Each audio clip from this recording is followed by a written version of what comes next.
In this tutorial, we would like to do a re-recording of a pre-recorded manuscript. In this case, we already have a manuscript that has been read. The story so far. In the beginning, the universe was created. Now, if we would like to re-record a paragraph like this one, and this computer, which was called the Earth, was so...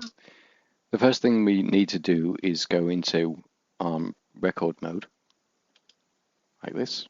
So now you see the manuscript turns grey and the actual paragraph here is white.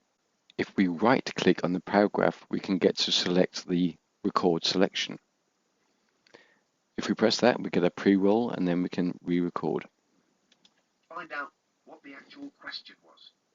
And this computer, which was called the Earth, was so large that it was frequently mistaken for a planet, especially by the strange ape-like beings who roamed its surface, totally unaware that they were simply part of a gigantic computer program.